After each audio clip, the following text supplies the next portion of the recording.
د ټولو نه مخکې د سحر مونځ چا کړی؟ د ټولو نه مخکې د سحر مونځ حضرت آدم علیه السلام کړی، چې کوم وخت کې د جنت نه را بهر کړی شو او د شپې د تیارې نه پس سحر کړی شو، نو په دغه وخت کې حضرت آدم علیه السلام د سحر مونځ وکړو.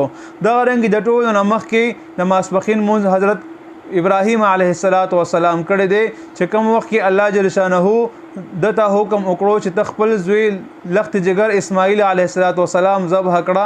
دغه وخت کې ورته دغه حکم ملو شو، نو په دغه د زوال نه پس دغه ماسپښین مونځ د ټولو نه مخکې ابراهیم علیه السلام کړی. دغه رنګ د مازدیګر مونځ د ټولو نه مخکې حضرت یونس علیه السلام کړی، چې کوم وخت کې د مې د خېټې نه صحیح سالم وروتلو، نو دغه وخت کې یونس علیه السلام د مازدیګر مونځ وکړلو.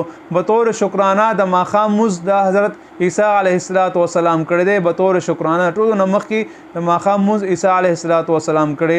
او د ماسخوتن مونځ موسی علیه السلام د ټولو نه مخکې د ماسخوتن مونځ موسی علیه السلام کړی، چې کوم وخت د مدین نه وروتلو. او دغه رنګ الله جل شانه فرمایي ان الصلاة کانت علی المؤمنین کتابا موقوتا، الله جل شانه مونځ فرض کړی دی په مسلمانانو باندې په مقرر وخت باندې. دغه 15 مونځونه د پیغمبرانو پنځه منځونه کړیو، دغه عادت الله جل شانه ته ډېر خوښ شو، نو دغه 15 منځونه په نبی علیه السلام په امت باندې هم فرض کړی شو.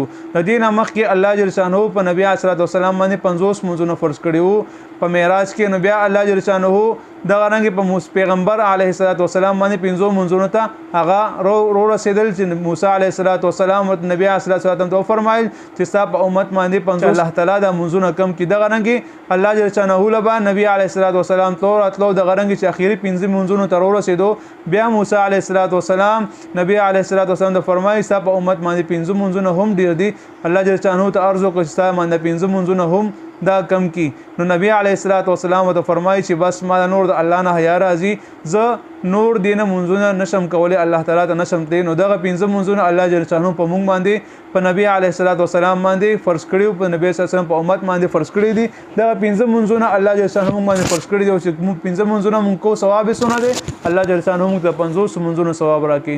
الله تعالی دې مونږ او تاسو مددگار شي، الله تعالی دې مونږ او تاسو د هر قسم د ګناهونو په امن کې وساتي، الله تعالی دې مونږ او تاسو صحیح منځ گزار جوړ کړي. السلام علیکم ورحمت الله وبرکاتہ.